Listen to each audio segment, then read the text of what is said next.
Bonjour à tous et bienvenue dans ce Morning Bull Live. Nous sommes le 6 juin 1944. Non, on est le 6 juin 2024. On vient de vivre une journée de feu d'artifice, il n'y a pas d'autre terme. Tout est dans le vert absolument partout. Tous les marchés ont explosé, sont bien montés hier soir. On va revenir sur ça en détail.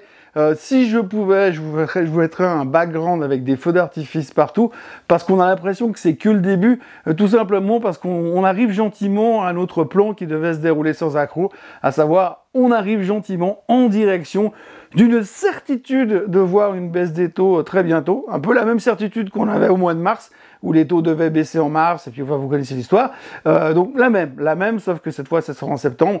Là, les chiffres qu'on a eu hier, eh bien, on voit que l'économie se dégrade et on voit que l'emploi se dégrade, donc c'est un scénario parfait pour que Monsieur Powell puisse enfin baisser les taux au mois de septembre.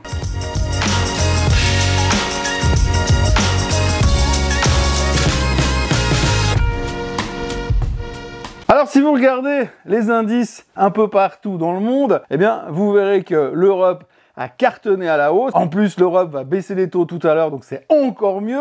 Vous verrez que à l'intérieur des indices, ça a juste explosé dans tous les sens. Aux États-Unis, alors vous avez le S&P 500 qui termine au plus haut de tous les temps. Vous avez le Nasdaq 100 qui termine au plus haut de tous les temps. Vous avez le Nasdaq Composite qui termine au plus haut de tous les temps. Vous avez le SOX qui termine au plus haut de tous les temps. Bref, que demande le peuple, c'était juste absolument génial. Et pourquoi est-ce que c'est aussi génial que ça? Eh bien, simplement parce qu'on a eu des ISM qui ont été publiés hier, des PMI qui ont été publiés hier, et partout, on voit que ça ralentit. Bon, pas monstrueusement, mais on voit quand même que les économies ici, en Europe, ou là-bas aux États-Unis, sont en train de ralentir. Et puis en plus, au-dessus de tout ça, nous avons eu les chiffres de l'emploi ADP. Donc c'est les chiffres de l'emploi, un peu comme les non-farm payrolls qu'on aura demain, mais c'est pour le secteur privé uniquement. Et là, on attendait 173 000 créations d'emplois, et c'est sorti à 152 000. Donc encore une bonne nouvelle, on crée de moins en moins de jobs. Alors hier, la veille, on avait déjà appris qu'il y avait moins de postes disponibles sur le marché. Et là, cette fois, eh bien, on a appris qu'il crée de moins en moins de jobs dans le secteur privé. Ce qui laisse sous-entendre, bien sûr, que les jobless claims de tout à l'heure, cet après-midi, seront pourris et que forcément les non-farm payrolls de demain seront bien évidemment dans cette zone qu'on qualifie de sweet spot maintenant. C'est entre 125 000 et 175 000. Si ça sort là-dedans, cette fois c'est 100% sûr. Powell, il va baisser les taux. Oui, parce qu'en fait, finalement, on revient toujours à la même chose. Tout ce qu'on veut, c'est notre certitude comme quoi les taux, ils vont baisser. Alors, vous savez, il y a ce sondage. L'autre jour, on était à 50% de probabilité de voir les taux baisser, grosso modo, au mois de septembre. Et puis là, on est passé gentiment à 59%, puis à 68%. Là, je crois qu'on oscille autour des 78%. C'est une quasi-certitude. Alors là aussi, j'aime bien faire dire du mal, mais c'est la même certitude qu'on avait au mois de mars. Ah, c'est sûr, on va baisser les taux au mois de mars. C'est sûr, ça va baisser 6 fois, voire 8 fois. C'était certain. Même taux de probabilité. Donc ça veut dire que ça veut rien dire.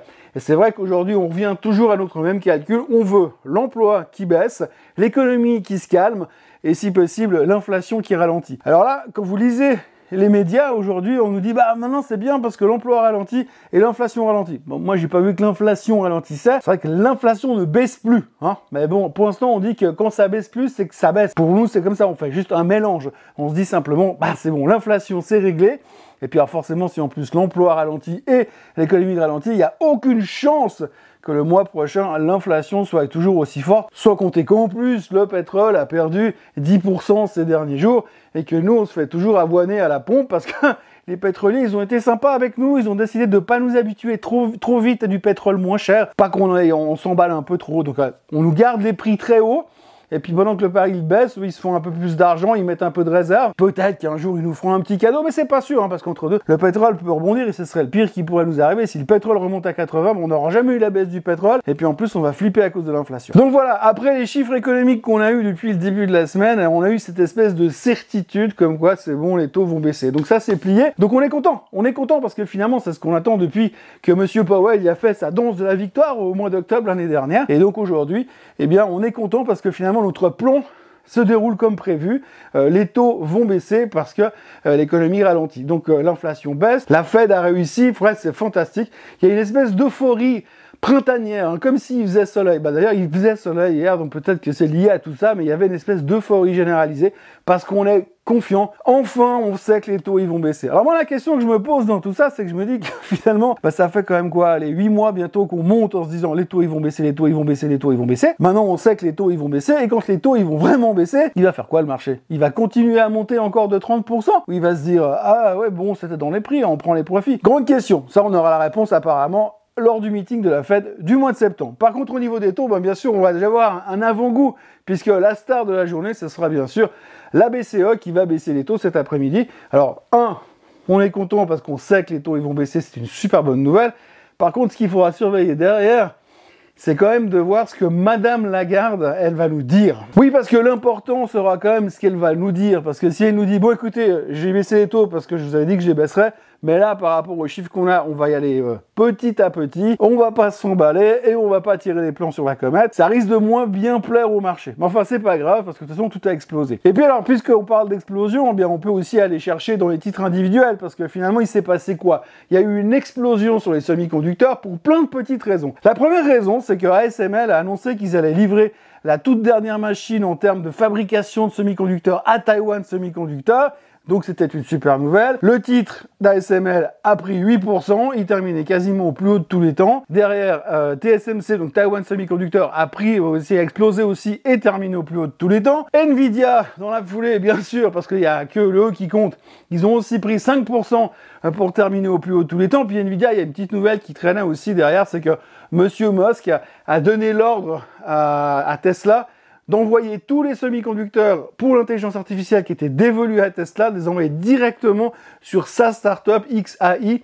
Comme ça, il récupère les chips pour l'intelligence artificielle pour sa nouvelle startup. Et Tesla, que dalle. Donc je crois là tout de suite que si vous êtes actionnaire de Tesla, moi je le prendrais moyennement bien parce que j'ai un tout petit peu l'impression, d'ailleurs c'est pas que moi qui dis ça, on a un tout petit peu l'impression que Musk se fout de la gueule des actionnaires de Tesla pour l'instant. Je rappelle quand même que dans 2 mois, il doit nous inonder les États-Unis de robotaxi et si toutes les puces d'intelligence artificielle sont parties chez XAI, on se demande un peu comment il va faire. Mais ça c'est une autre histoire. Ce qu'on entend surtout dans tout ça, c'est que c'est une bonne nouvelle pour Nvidia qui a donc repris encore 5%, qui terminait au plus haut de tous les temps, qui devient la 2e capitalisation boursière mondiale, qui ont dépassé Apple hier soir et qui valent plus de 3000 milliards de dollars encore une journée comme celle-ci et ils seront devant Microsoft. Voilà, donc la success story continue.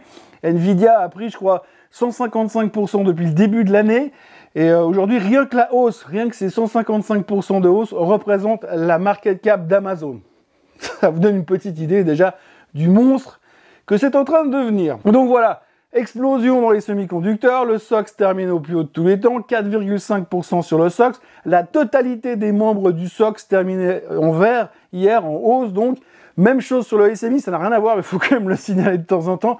Le SMI qui terminait au plus haut depuis avril 2022 et les 20 composants du SMI terminaient tous en hausse également. Certains, pas de beaucoup, mais quand même, tous étaient en hausse dans le SMI, tout comme le SOX.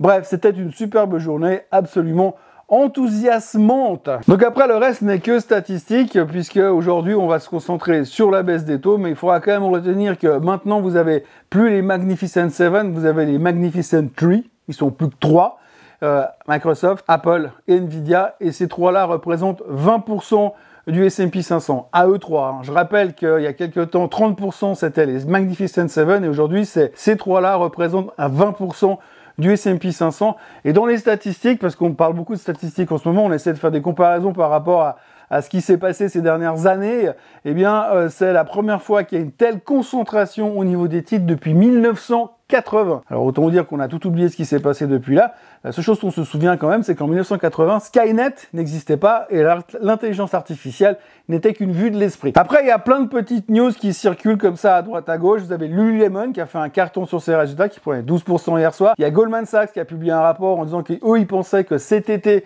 il va y avoir une avalanche de pognon qui va arriver sur le marché, donc on va s'envoler. Donc c'est Christmas Party à gogo jusqu'à la fin du mois d'août. Et on verra pour le mois de septembre avec la baisse des taux, peut-être qu'on remet une couche encore jusqu'à la fin de l'année. Mais en tous les cas, tout le monde est en train de tourner hyper bullish et hyper enthousiaste. Et il n'y a plus que Kolanovic, le mec de JP Morgan, qui est là en disant non, moi je pense qu'on va aller à 4200 sur le S&P 500. Donc c'est bien, il y a quand même des gens qui restent droits dans leurs bottes. Après, il y a aussi un article de l'UBS, un rapport de l'UBS qui a été fait hier, et eux ils estiment, ils parlent de bulles spéculatives. C'est vrai que quand on voit la hausse des marchés ces derniers temps, on peut imaginer qu'on est dans une bulle spéculative. Alors, eux, ils ont sorti 8 indicateurs qui disent qu'on est dans une bulle. Et pour qu'on soit vraiment dans une bulle, il faut que ces 8 indicateurs aient tourné au vert, entre guillemets. Pour l'instant, sur les 8, il y en a 6 qui ont passé au vert. Alors, je vous passe lesquels, mais c'est la pression sur les résultats, ce genre de choses. Et là, il en reste 2 encore qui doivent tourner. Mais le gars dit, pour l'instant, ces 2-là, économiquement parlant, ça tournera probablement pas avant 2-3 ans. Ce qui veut dire, c'est qu'aujourd'hui, si on doit faire un copier-coller avec la bulle Internet de l'an 2000, eh bien, aujourd'hui, on serait en 1997. Donc, 3 ans avant l'explosion de la bulle. Donc, tranquille, hein, il n'y a qu'à acheter. Mais ce qui est assez fascinant dans cette histoire, c'est que si on part sur ce principe-là, qu'on a encore 3 ans de bulle avant d'exploser, quand vous regardez la performance du Nasdaq depuis 98 jusqu'à l'an 2000, le Nasdaq a pris 300%. Alors je vous laisse imaginer si par hasard on devait encore monter de 300%. Ça va faire quand même vachement bizarre pour certaines valorisations, parce que là on parle plus de market cap de 3000 milliards, mais on va commencer à parler de market cap de 5000 milliards, et puis etc. etc. Bref, c'est de la folie qui se présente devant nous. Et à côté de ça, vous avez plein d'indicateurs économiques qui montrent que ça va être un peu compliqué. On en a parlé hier. Mais pour l'instant, ça, autant vous dire que les mauvaises nouvelles sont des bonnes nouvelles, les bonnes nouvelles sont des excellentes nouvelles, et puis les indicateurs techniques ou les signaux économiques qui sont mauvais, pour l'instant, on s'en fout, parce qu'une mauvaise économie et un chômage qui augmente et l'emploi qui se dégrade aux États-Unis, eh bien, ça nous permet de baisser les taux et donc de faire monter les marchés. Voilà, donc aujourd'hui, jobless claims, unit labor cost, la BCE, le discours de Madame Lagarde, on va être bien occupés en attendant les non-farm payrolls de demain. Moi, je vous souhaite une excellente journée. N'oubliez pas de vous abonner, de liker cette vidéo, de la partager, de la commenter si nécessaire. Et puis surtout, n'oubliez pas non plus que le 12 juin, la semaine prochaine, il y a le Swissquote Trading Day à Lausanne. Donc n'oubliez pas de vous inscrire au Swissquote Trading Day. Je serai là toute la journée sur la scène. Il y aura 5 conférences.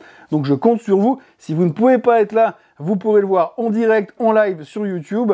Et puis après, il sera enregistré et vous pourrez le revoir de toute manière. Voilà, passez une excellente journée et on se voit demain. Je compte sur vous. Allez, bye bye.